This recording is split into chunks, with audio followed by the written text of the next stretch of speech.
నమస్తే, నేను మీ సతీష్.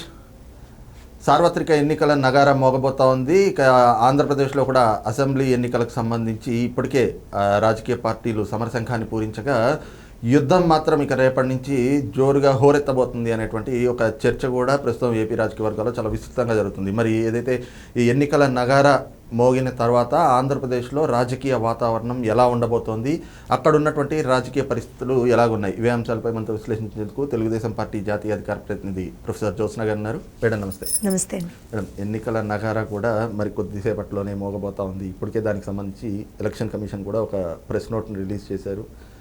ఇక ఇప్పటికే ఆల్రెడీ ఒకవైపున ఎన్నికల ప్రచార సభలతోటి హోరెత్తిస్తూ ఉన్నారు. అక్కడ రాజకీయం కూడా వాడివేడిగా సాగుతుంది. ఎలా ఉండబోతుంది అంటే నోటిఫికేషన్ తర్వాత పరిస్థితులు ఎలా ఉండబోతున్నాయి? ఎందుకంటే జగన్మోహన్ రెడ్డి గారు సిద్ధం అన్నారు, మీరు కదలరా అంటూ సభలు నిర్వహించుకున్నారు. కానీ ఇప్పుడు ఏదైతే 3 పార్టీలు 3 నేతలు కూడా ఒకే వేదిక నుంచి ప్రచారాలు చేయబోతున్నారు. 3 పార్టీలు ఏకమైనవి. ఒకవైపున జగన్మోహన్ రెడ్డి గారు మరి రోజు రోజుకి రాజకీయంగా ఆయన తింటున్న ఎదురు దెబ్బలు, ఇక రాబోయే రోజుల్లో ఎలక్షన్ రింగ్ కానివ్వండి, ఎన్నికల వాతావరణం ఎలా ఉండబోతుంది? జగన్మోహన్ రెడ్డి గారు సిద్ధం అన్నారు. నిజమే, ఆయన ఓడిపోవడానికి సిద్ధంగానే ఉన్నాడు, అందులో డౌట్ ఏం లేదు. ఒకటి, ఇటు తెలుగుదేశం, జనసేన, భారతీయ జనతా పార్టీ మేము చాలా క్లియర్గా ఉన్నాం. ప్రజల కోసం అలయన్స్లోకి వచ్చాం. రాష్ట్రాన్ని అభివృద్ధి పదంలోకి తీసుకెళ్ళడానికి ఏదైతే ఈ 5 సంవత్సరాల్లో ప్రజలు నష్టపోయారో, రాష్ట్రం నష్టపోయిందో, దాన్ని మళ్ళీ గాడిలో పెట్టడానికి, ఎక్కడికక్కడ మళ్ళీ అభివృద్ధి పదంలోకి తీసుకెళ్ళడానికి ఈ కూటమి అనేటువంటిది ఏర్పడింది. అలానే ముందరికెళ్తున్నాం. ఇప్పుడు మీరు అన్నట్టుగా ఎన్నికల నగారా, మేము సంసిద్ధంగానే ఉన్నాం. ఎప్పటి నుంచో జగన్మోహన్ రెడ్డి గారు అరాచక పాలన మీద మేము మా గళాన్ని వినిపిస్తూనే ఉన్నాం. ఎల్లుండి ఏదైతే 17వ తారీఖున చిలకలూరిపేటలో ప్రజాగళం పేరుతోటి ఒక బ్రహ్మాండమైనటువంటి సభ, ఆ సభ వేదిక కూడా 3 ఎవరైతే, ఒకరు దేశాన్ని ఇవాళ రోజున అభివృద్ధి పదంలోకి తీసుకెళ్తున్నటువంటి నాయకుడు నరేంద్ర మోదీ గారు భారతీయ జనతా పార్టీ నుంచి, అలానే రాష్ట్రాన్ని అంటే ఒక విజనరీ అంటే ఎలా ఉండాలి, ఒక రాష్ట్రాన్ని అభివృద్ధితో పాటుగా సంక్షేమం మన రాష్ట్రంలో ఎలా చేసి చూపించవచ్చు అని ఒక ఎగ్జాంప్లిఫై చేసి చూపించినటువంటి మా నాయకుడు నారా చంద్రబాబు నాయుడు గారు, తెలుగుదేశం పార్టీ అధినేత. అలానే ప్రశ్నించే గళంగా నేను ఉంటాను, ఖచ్చితంగా అందరి పక్షాన నేను ఇవాళ రోజున పోరాడతాను, మాట్లాడతాను అని చెప్పి ముందరకు వచ్చినటువంటి జనసేన అధినేత పవన్ కళ్యాణ్ గారు. 3 కూడా ఒకే వేదిక పైన వచ్చి రేపు పొద్దున్న ఎన్నికల్లో గెలవడం అనేటువంటి ఆస్పెక్ట్తో పాటుగా అసలు ఆంధ్రప్రదేశ్ రాష్ట్రానికి ఏ విధమైనటువంటి ఒక లాంగ్ టర్మ్ ప్లాన్ ఇవ్వబోతున్నాం అనేటువంటిది ప్రజాగళంలో చాలా చాలా క్లియర్ అయిపోతుంది. ఆల్మోస్ట్ ఒక 15-16 లక్షల మంది ఆ సభను అటెండ్ అవుతారని మేము భావిస్తూ ఉన్నాము. అలానే అంటే ఇదేదైతే ఈ 5 సంవత్సరాల్లో నేను ఇందాక చెప్పినట్టుగా జగన్మోహన్ రెడ్డి గారిచే బాధింపబడినటువంటి వాళ్ళందరూ ఉన్నారో, వాళ్ళందరికీ కూడా ఒక గళం కావాలి కదా, వాళ్ళ బాధల్ని చెప్పుకునేటువంటి ఒక గళం అయితే ఉండాలి కదా. అదే Prajagalam, the voice of the people of Andhra Pradesh.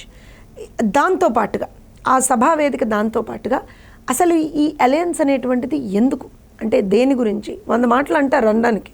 కానీ ఇవాల్టి రోజున వీళ్ళు ఏదైతే ఒక పతనావస్థకి తీసుకొచ్చినటువంటి ఆంధ్రప్రదేశ్ రాష్ట్ర పరిస్థితి ఉందో, అలానే ఏ రకంగా అయితే ఆంధ్రప్రదేశ్ రాష్ట్రాన్ని ఒక విధ్వంసకర పాలనలో వీళ్ళు పెట్టారో 5 సంవత్సరాలుగా, అంటే తిరోగమనం దిశగా వీళ్ళు తీసుకెళ్లారు, దాన్ని మళ్ళీ పురోగమనం దిశగా ఎలా తీసుకురావాలి అనేటువంటి దాని మీద చేసినటువంటి కసరత్తే, దాని పర్యవసానమే ఈ కూటమి. And also long term development plans. మీరు ఇవన్నీ మేడం ఎన్నికల నగారా అన్నారు, ఇవన్నీ చెప్తున్నారంటే ఎన్నికలు అనేటువంటివి సరే వస్తాయి, 5 ఏళ్ళకు ఒకసారి వస్తాయి. ఒక పార్టీ అధికారంలోకి వస్తుంది, ఇంకో పార్టీ ప్రతిపక్షంలో ఉంటుందేమో. కానీ ఎవరు వచ్చినా సరే ప్రజాపక్షంగా పనిచేయాలి కదా, ప్రజల కోసం పనిచేయాలి కదా. 5 సంవత్సరాలుగా అది మనం చూడలేదు కదా అసలు ఆంధ్రప్రదేశ్లో. సో దాన్ని రెక్టిఫై చేయడానికి తెలుగుదేశం, జనసేన, భారతీయ జనతా పార్టీ కంకణం కట్టుకున్నాం. వదిలిపెట్టే ప్రసక్తి లేదు జగన్మోహన్ రెడ్డిని. చిత్తుగా ఓడిపోతాడు జగన్మోహన్ రెడ్డి. అయితే ఇక్కడ చూస్తే ప్రధానంగా ఈ రోజున ఆయన అధికారంలో ఉండి ఏ విధంగా అక్కడ వ్యవస్థల్ని సమూలంగా నాశనం చేసేటువంటి ప్రక్రియ ఎలా కొనసాగింది 5 ఏళ్లలో మనం చూసాం. అలాగే ఆయన నమ్ముకున్నటువంటి అస్త్రాలు కూడా ఆయన చేసిన పరిపాలన, ఆయన అందించినటువంటి సంక్షేమం, ఆయన ఇచ్చినటువంటి అభివృద్ధి కాదు, దొంగ ఓట్లు, వాలంటీర్లు, సచివాలయ వ్యవస్థ, ఇలాంటివన్నీ కూడా కనిపిస్తూ ఉన్నాయి. అట్ ద సేమ్ టైం డబ్బులు, డబ్బులు విదజిమ్మేటువంటి కార్యక్రమం. మరి వీటన్నిటికీ కూడా మీరు సంసిద్ధమయ్యారా వీటిని ఎదుర్కోవడానికి? ఖచ్చితంగా. ఎందుకంటాను అని అంటే వాళ్ళు చెప్పారు కదా, మా ఓటర్లు వేరే అని ఎప్పుడో చెప్పుకున్నాడు సజ్జల రామకృష్ణారెడ్డి. వాళ్ళు చెప్పాడేంటి, ఎప్పుడో చెప్పుకున్నాడు. అలానే ప్రజలు కూడా అరే నాయన మీరు మా నాయకులు కాదురా, మా నాయకులు వేరే ఉన్నారు, మేము వాళ్ళ కోట్లు వేసుకుంటాం, నువ్వేం వద్దు అని ప్రజలు కూడా సంసిద్ధంగానే ఉన్నారు. ఇంకొక విషయం చెప్తానండి నేను. ఏమవుతుంది అంటే ఈ డబ్బు కానీ ఏదైనా కానీ కొంత మేరకు ఇన్ఫ్లుయెన్స్ చేయగలిగేటువంటి ఒక పరిస్థితి ఉంటుందేమో, కానీ ప్రజలు ఎప్పుడైతే డిటర్మినేషన్తో ఉన్నారో, ప్రజలు ఎప్పుడైతే విసిగి వేసారిపోయి ఉన్నారో ఈ పాలనతోటి, వాళ్ళు ఎవ్వరి మాట వినే పరిస్థితుల్లో ఉండరండి. ఇవాళ ఆంధ్రప్రదేశ్ రాష్ట్రంలో అదే పరిస్థితి ఉంది. వాళ్ళు చాలా క్లియర్గా ఈ ప్రభుత్వాన్ని గద్దె దించాల్సిందే, జగన్మోహన్ రెడ్డి మా నెత్తిన ఒక ఒక ఒక గుదిబండలాగా తయారయ్యాడు, మేము ఖచ్చితంగా ఆ భారాన్ని దించుకోవాల్సిందే, ఒక్క ఛాన్స్ అని అడుక్కొని వాళ్ళ రోజున అధికార పీఠం మీద కూర్చొని మా నెత్తిన ఏ రకంగా పిడిగుద్దులు గుద్దుతున్నాడు మమ్మల్ని అనుక్షణం కూడా అనేటువంటిది చూస్తున్నారు, ప్రజలు కూడా గమనిస్తున్నారు. సో డెఫినెట్గా వాళ్ళు క్లియర్గా ఉన్నారు. అయితే ఇంకో విషయం చెప్తాను. అవినీతి, అక్రమాలు, దౌర్జన్యాలు, రౌడీయిజము, గుండాయిజము, ఈ ధనబలం ఏదైతే ఉంటుందో కొంతమేరకు మాత్రమే ఇన్ఫ్లుయెన్స్ చూపించగలుగుతాయి. ప్రజాబలం ముందర ఇవన్నీ ఎంత? After all nothing. ఇవాళ ప్రజాబలం అనేటువంటిది ఎవరి తరఫునుంది? మా కూటమి తరఫునుంది. ఎందుకుంది? ప్రజాగళంగా మేము ఉన్నాం కాబట్టి ప్రజాబలం మా పక్షాన ఉంది. సో ప్రజాబలం మా పక్షాన ఉన్నప్పుడు మాకు ఇంకెదురే ఉంది, మమ్మల్ని ఆపేవాళ్ళు ఎవరు? కానీ ఇప్పుడు ఇంత పరిణామాలు జరుగుతున్నా కూడా ఆయన వై నాట్ 175 అంటూ ఆయన చేస్తున్నటువంటి ఆ ప్రసంగాలు కానీ, ఆయన ఇస్తున్నటువంటి ఆ నినాదాలు కానీ మరి అంత ధీమా అంటే మీరు దేనికి వై నాట్ 175 అంటున్నాడు అనుకుంటున్నారు? గెలవడానికా? పప్పులో కాలేశారు మీరు. ఓడిపోవడానికి వై నాట్ 175? ఎందుకు ఓడిపోకూడదు? మనం 175 మనం ఏం చేసింది లేదు కదా ప్రజలకి, ఎలాగో ఓడిపోతామని చెప్తున్నాడు. ఇక్కడ ఇంకో విషయం చెప్తానండి. మీకు మాది ఏమంటారంటే మేము ఒక్కళ్ళమే వస్తున్నాం, మేము చాలా అభివృద్ధి చేసేసాం, రాష్ట్రాన్ని అసలు చాలా బ్రహ్మాండంగా మేము అభివృద్ధి పదంలోకి తీసుకెళ్ళిపోయాం, ప్రజలకు ఎంతో సంక్షేమం చేశామని చెప్పుకుంటాడు కదా జగన్మోహన్ రెడ్డి.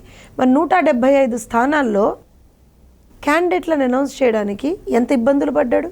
సమన్వయకర్తలే 13 లిస్టులు ఇచ్చాడు, అవునా? సరే రేపేదో ఫైనల్ లిస్ట్ ఏదో ఇస్తాను, క్యాండిడేట్ లిస్ట్ అని చెప్తున్నాడు, కానీ ఇంట్రాస్టేటు భయంకరమైనటువంటి ట్రాన్స్ఫర్లు చేశాడు.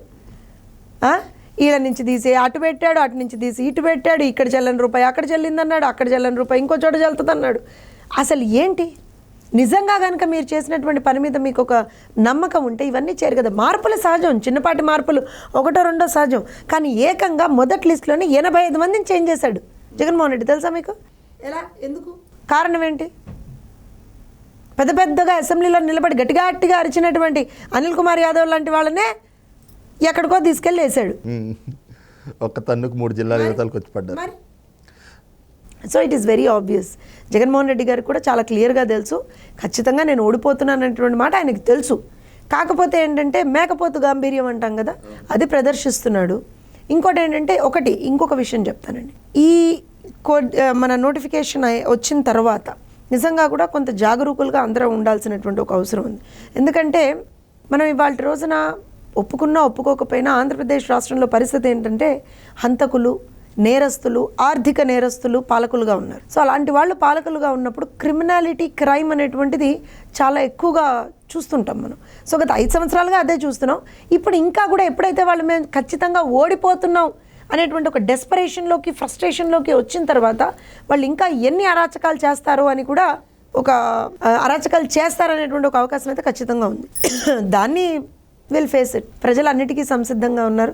తెలుగుదేశం పార్టీ శ్రేణులు, జనసేన శ్రేణులు, బీజేపీ శ్రేణులు ఖచ్చితంగా రాష్ట్రాన్ని కాపాడుకోవడానికి, ప్రజల్ని గెలిపించడానికి. రైట్, ఇది చూస్తున్నాం కదా. ముఖ్యంగా ఏదైతే ఓడిపోతున్నాం అనేటువంటి ఒక అసహనం, అక్కసు అనేటువంటిది జగన్మోహన్ రెడ్డి నుంచి వ్యక్తమవుతూ ఉంది. అందుకే ఏ విధమైనటువంటి కుట్రలు చేసైనా కూడా మళ్ళీ ఎన్నికల్లో నెగ్గుకు రావాలి అనేటువంటి ప్రయత్నాలు కానీ, కుట్రలు కానీ వాటికి పదును పెడతా ఉన్నాడు. కానీ ప్రజలు మాత్రం ఇప్పటికే స్పష్టమై ఉన్నారు. ఏదైతే 5 ఏళ్లుగా జగన్మోహన్ రెడ్డి అరాచక పాలనలో బాధితులుగా ఉన్నటువంటి రాష్ట్ర ప్రజలు అందరూ, అంటే 5 కోట్ల ఆంధ్రుల గళాన్ని వినిపించేందుకు 17వ తారీఖున, అంటే ఆఖరి అంకంగా తెలుగుదేశం, జనసేన, భారతీయ జనతా పార్టీల కూటమిలో అతిరథ మహారథులందరూ కూడా ఒకే వేదిక నుండి ప్రజల తరఫున, ప్రజల పక్షాన తమ గళాన్ని వినిపించబోతా ఉన్నారు. ఇక ప్రజలు కూడా ఇప్పటికే పూర్తి స్పష్టతతో ఉన్నారు కాబట్టి రేపు ఈ మైత్రికే పట్టం కట్టబోతా ఉన్నారు అన్నటువంటి భావాన్ని కూడా తెలుగుదేశం పార్టీ జాతీయ అధికార ప్రతినిధి ప్రొఫెసర్ జ్యోత్స్న గారు వ్యక్తం చేస్తూ ఉన్నారు. Thank you.